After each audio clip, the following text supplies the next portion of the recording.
이번 수능 시험은 탐구 영역이 가장 큰 변수가 될 것으로 예상되지만 난이도 평가가 엇갈려 혼란이 일고 있습니다. 초등학교 담임교사의 학생 학대 의혹 사건의 해당 교사가 지난해에도 반 학생들에게 학대를 일삼았다는 추가 증언이 나왔습니다. 지은 지 66년 된 대구 시민운동장을 복합체육시설로 재개발하기 위한 움직임이 본격화되고 있습니다. 휴대전화 판매점이 전화기를 사면 몇 달 뒤 돈을 돌려준다며 판매를 한 뒤 잠적해 수백 명의 피해자의 피해 금액도 억대에 이릅니다. 네, 여러분 안녕하십니까? 대구 경북 소식 전해드립니다. 휴대전화를 살 때 몇 달 뒤 돈을 돌려주겠다는 이른바 페이백으로 구입하신 분들 꽤 많으실 텐데요. 조심하셔야겠습니다. 대구의 한 판매점이 이렇게 휴대전화를 판 뒤 잠적해 피해자 수백 명의 피해 금액도 억대에 이르는 것으로 추산됩니다. 윤영균 기자가 취재했습니다. 대구 수성구에 사는 A씨는 지난 7월 동네 휴대전화 판매점을 찾았다가 솔깃한 제안을 받았습니다. 비싼 요금제와 몇 가지 부가 서비스까지 매달 13만 원씩 석 달만 유지하면 휴대전화 가격 98만 원 중 87만 원을 돌려준다는 것이었습니다. 며칠 있다가 이제 여기 정책이 떴습니다. 하면서 전화를 오대요. 그래서 전화를 오면은 이게 이제 뭐 몇 시간 만에 해야 되노? 아니면은 내일까지 여유를 주나? 내일까지 여유를 안 주는 거예요. 지금 여기 8시 반 되면 끝납니다 이러더라고요. 그때 한 7시. 안 된다는 거죠? 예. 하지만 석 달이 지나도 돈이 안 들어오자 판매점을 찾았지만 이미 문을 닫은 상태였습니다. 이곳에서 이른바 페이백 피해를 당한 사람들은 확인된 것만 200여 명으로 피해 금액은 1억 원을 넘습니다. 통신사의 항의에도 일부 판매점의 일탈 행위일 뿐 자신들은 책임이 없다는 입장만 들었습니다. 우리가 휴대폰을 구입하고 어떤 통신사를 계약할 때는 SK를 믿고 KT를 믿고 했는 거지 우리가 대리점 한 사람을 믿고 했는 건 아니라고 생각합니다. 휴대전화가 공짜에 가까운 가격으로 시중에 풀릴 때마다 통신사들의 판매 장려금이 대리점과 판매점에 지급되는 것이 공공연한 비밀인 만큼 통신사도 책임을 피할 수 없다는 지적이 나오고 있습니다. 계약서상에 이렇게 되어 있다 이런 것만으로도 이제 통신사는 이제 빠져나가는 입장이 많기 때문에 소비자는 이제 구두로 판매자하고 얘기를 한 거에 대해서 이제 말로만 믿고 이제 그 페이백을 계속 기다리는 입장이죠.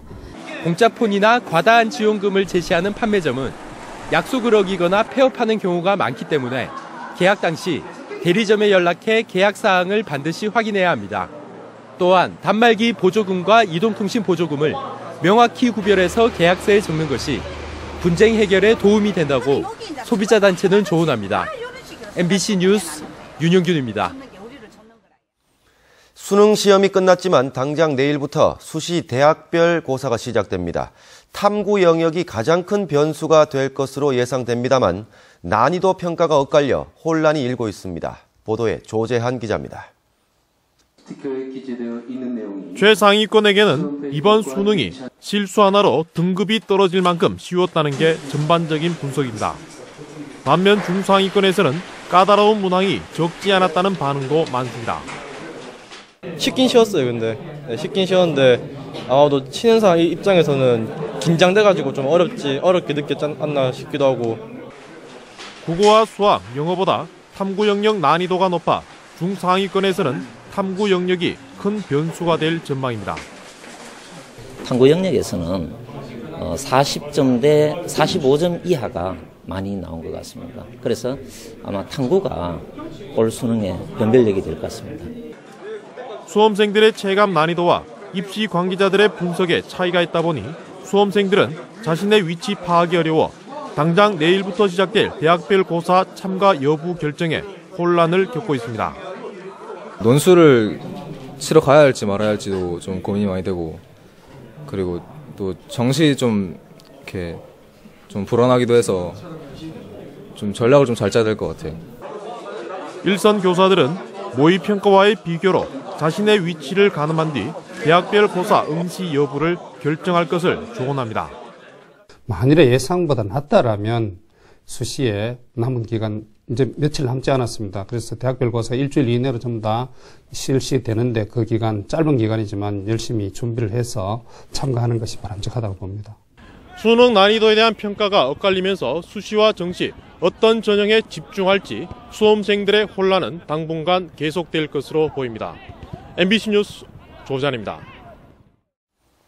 내일 오전 9시 40분에 방송되는 대구 MBC 시사 톡톡 시간에는 2015 학년도 수능 시험을 분석해보고 대입 전략을 알아보는 전문가들이 말하는 대입 전략 특별 토론이 방송됩니다.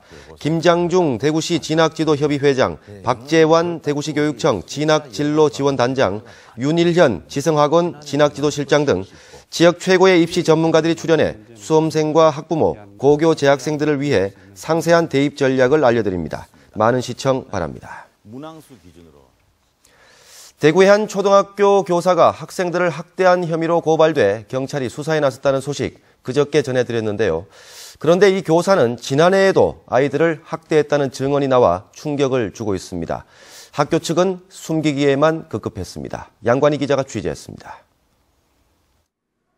아동학대 혐의를 받고 있는 대구의 한 초등학교 교사 A씨는 지난해 1학년 담임 때도 아이들을 자주 학대했다는 증언이 추가로 나왔습니다.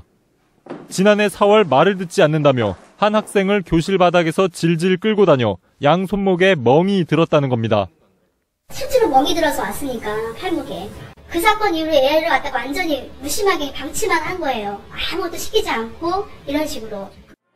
수업 중 발표기에도 주지 않고 급식 당번에서 빼는 등의 왕따까지 이어져 이 아이는 어쩔 수 없이 인근 학교로 전학을 가야만 했습니다. 또 다른 학부모들도 토끼 띠뛰기, 장시간 무릎 꿇고 손들기, 폭언 등의 학대가 자주 일어나 아이들의 정서에도 악영향을 끼쳤다고 말합니다. 낙서를 이래 하면은 아가 항상 예쁜 그림을 그리는 게 아니고 칼 그리고 창 그리고 활로 죽이고 활로 찔러 죽일 거야. 총으로 쏴 죽일 거야. 학교는 이 사실을 알고도 적절한 조치를 취하지 않았고 A 교사는 올해도 1학년 담임을 맡았습니다. 학대 의혹이 불거진 뒤 학교에서 피해 학생 집단 심리 치료를 위해 같은 반 학부모에게 돌린 동의서입니다. 이 동의서 어디에도 왜 집단 심리 치료가 필요한지와 A 교사의 학대 행위는 나와 있지 않습니다. 결국 학부모 동의를 받지 못했고 집단 심리 치료는 없던 일이 됐습니다. 학교 측은 왜, 뭐 때문에 이렇게 됐는지, 가정통신문하고 아이들 심리 검사 왜 하게 되는지, 내가 정확하게 통지를 해달라고 했거든요, 우리가. 근데, 계속 두리뭉실하게 그냥 아니라하게 넘어가고. 학교 측은 학대는 의혹 수준이어서 동의서 문구에 넣을 수 없고 A 교사의 열정이 과했지만 1학년 담임을 맡는데 문제가 없을 것으로 봤다고 반박합니다. 1학년 한번 해봤으니까 한 번 더 해서 좀 더 자기 자신이 성숙하는 기회로 삼겠다고 분당 희망서에 그렇게 써서 제출을 했습니다. 아이들이 입었을 상처는 생각도 않고 교사 입장만 대변하는 학교 측의 안일한 태도에 학생들의 피해만 계속되고 있습니다. MBC 뉴스 양관입니다. 올해로 지은 지 66년이 되는 대구 시민운동장이 새로운 모습으로 바뀝니다. 축구장을 대구FC 전용 축구장으로 변신시키는 것을 포함해 재개발 계획이 윤곽을 잡아가고 있습니다. 금교신 기자가 취재했습니다. 프로야구 삼성 라이온즈의 홈구장으로 해마다 50여 경기를 치르며 지역 상권 활성화를 이끌어왔던 대구 시민야구장. 지역 주민들은 프로야구가 2016년부터 수성구 새 야구장으로 옮겨가면 이 일대가 황폐해지지 않을까 걱정이 이만저만이 아닙니다. 대구시가 이런 공동화 현상을 막기 위해 지난 1948년 지어진 대구 시민운동장을 대대적으로 재개발하기로 했습니다. 시민운동장이 접근성이 굉장히 좋습니다. 좋고 또 아시다시피 도심 속에 이제 대규모 체육시설 부지이기 때문에 그 장점을 최대한 활용해서 대구시는 우선 삼성 야구단의 빈자리를 축구 중흥으로 메우기로 하고 축구장을 축구 전용구장으로 리모델링해 대구FC의 전용구장으로 사용할 계획을 세우고 있습니다. 전용구장에는 대형 아울렛 등 상가도 위치해 수익성도 높일 예정입니다. 핵심 시설인 시민야구장은 철거를 전제로 두 가지 계획의 타당성을 검토 중입니다. 축구와 풋살, 족구 등 다양한 운동 경기가 가능한 복합인조잔디 구장을 조성하거나 시민들이 마음껏 이용 가능한 개방형 공원을 만드는 것입니다. 사회인 야구단을 위한 시설 존치는 안전 문제로 검토 대상에서 빠졌습니다. 대구시는 이와 함께 대규모 다목적 실내 체육관을 신축하는 방안도 저울질하고 있습니다. 대구시는 지역 주민들과 체육 관계자들의 의견을 종합한 뒤 내년 3월까지 대구 시민운동장 종합 개발 계획을 최종 확정할 방침입니다. MBC 뉴스 금교신입니다. LH가 포항 블루벨리 산업단지에 대한 토지 보상을 마치고 지난달부터 본격적인 공사에 착수했습니다. 하지만 주민들은 생계 대책이 막막하고 이주단지의 땅값도 너무 비싸다며 반발하고 있습니다. 장미쁨 기자가 보도합니다. 포항 블루벨리 산업단지 예정지입니다. 토지 보상을 마치고 지난달부터 본격적인 공사에 착수했습니다. 이를 위해 LH는 내년 1월 말까지 주민들이 모두 집단 이주해달라는 입장이지만 주민들은 기한이 너무 촉박하다며 반발하고 있습니다. 이강덕 포항시장을 만난 주민들은 전임 시장 때부터 주민들의 이주 대책에 대해 자치단체가 손을 놓고 있었다며 불만을 터뜨렸습니다. 이주 대책 수립하려면 미리 관할 지방자치단체장과 협의해야 되는데 이 시장이 왔는 이 시점까지 아무런 대책이 없습니다. 방시도 그렇고 LH 공사도 그렇고요. 특히 이주민들 대부분이 독거노인이나 저소득층이어서 마땅한 생계 대책도 없고 낮은 보상금으로는 주택 신축조차 불가능하다고 주장했습니다. LH가 지작물에 대해서 집에 대해서 보상하는 가격은 평당 150에서 170, 80만 원도 안 됩니다. 그러면 현실적으로 고리식 주택을 짓는다 하더라도 그 돈은 절대 지을 수가 없습니다. 이강덕 포항시장은 LH 측에 주민들의 일자리 제공과 함께 이주단지의 땅값을 낮춰줄 것을 요구했습니다. 글로 이주해가지고 다시 글로 들어갈 분들, 그 조성된 들어갈 분들 땅값 좀 낮춰줘서 최대한 한 푼이라도 낮출 수 있도록 노력을 해야지. 이에 대해 LH는 최대한 빨리 이주 대책을 수립하고 주민들과 원만한 협의를 위해 노력하겠다고 밝혔습니다. MBC 뉴스 장미쁨입니다. 지역 의원들이 경북도청 이전터를 국가가 매입하도록 하기 위해 발의했던 도청 이전 특별법 개정안이 오늘 국회 국토교통위 법안 심사 소위를 통과해 도청 이전터 개발에 청신호가 켜졌습니다.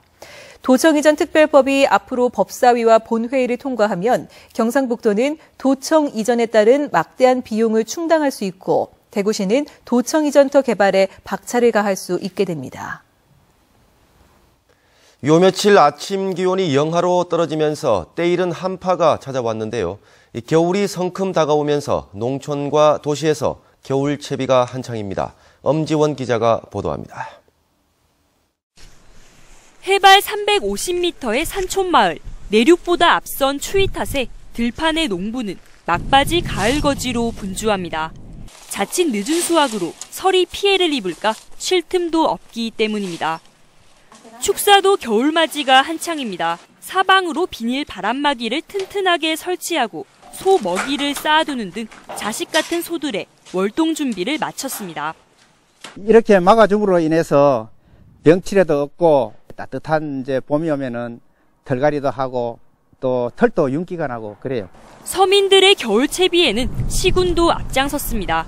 어려운 이웃들의 난방비 부담을 줄여주기 위해 집집마다 찾아다니며 연탄 쿠폰을 전달합니다. 손자와 둘이 사는 박노연 씨는 이번 겨울엔 조금이나마 연탄값 부담을 덜었습니다. 기분이 좋지요, 이게야. 뜨뜻하게 해주니까 얼마나 좋습니까? 추운 겨울에 대비해서 저소득층 분들께 조금이라도 보탬을 드리기 위해 안동시에서는 매년 1,300여 세대의 연탄 쿠폰을 지원해드리고 있습니다. 폭설과 결빙에 대비한 제설 준비에도 바빠 도로 갓길마다 염화칼슘과 제설 모래가 가득 쌓였습니다. 경북 북부 10개 시군 지방도와 위인 국도에 뿌릴 염화칼슘 380톤도 확보된 상황입니다. 갑작스런 한파에 겨울 채비를 서두르는 사람들은 팍팍해진 살림살이에 올 겨울은 좀 덜 추웠으면 하는 바람을 가져봅니다. MBC 뉴스 엄지원입니다. 기존 터치 기술보다 한 단계 더 발달한 오감뿐만 아니라 행동이나 온도, 습도까지도 인식할 수 있는 감성 터치 산업의 국제기술 경쟁력 확보를 위한 감성 터치 산업 기술 지원센터가 오늘 대구 테크노파크 나노 실용화 센터에 준공됐습니다. 최첨단 전자기술에 필요한 감성터치산업 플랫폼 개발을 위해 건립한 감성터치산업기술지원센터는 20여 종의 터치 관련 검인증 장비와 공정 장비를 갖추고 기업 지원에 나설 계획입니다. 오늘 대구지방경찰청에서 대구시장과 대구시 교육감, 대구경찰청장 등 28개 주요 기관 단체장들이 위원으로 등록돼 있는 대구시 법질서 확립추진협의회가 열렸습니다. 협의회 의장인 권영진 대구시장은 4대학 근절을 위한 협조 활성화 방안을 토론한 뒤 112 종합상황실을 방문해 무전을 통해 경찰들과 의견을 나눴습니다. 대구시 교육청은 내년도 예산에 어린이집을 포함한 누리과정 7개월치 1,106억 원을 편성하기로 하고 대구시의회에 예산 수정을 요청했습니다. 이는 1년치 예산 1,898억 원 가운데 58%로 나머지 예산도 추가로 확보해 나가기로 했습니다. 경북교육청은 누리과정 6개월치 526억 원을 반영해 지난 7일 도의회에 제출했습니다. 경상북도는 오늘부터 사흘 동안 대구 두류공원 인라인 스케이트장에서 제2회 경북 축산인 한마음대회 및 도농상생 축산물 소비 촉진 행사를 엽니다.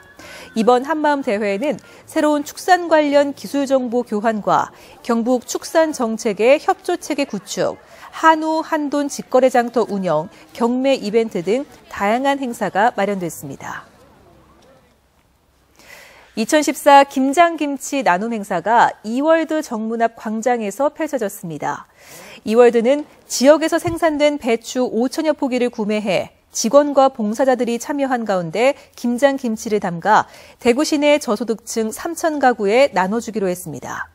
특히 다문화 가정들도 나와서 김치 담그는 법을 배워가며 봉사활동을 펼쳤습니다.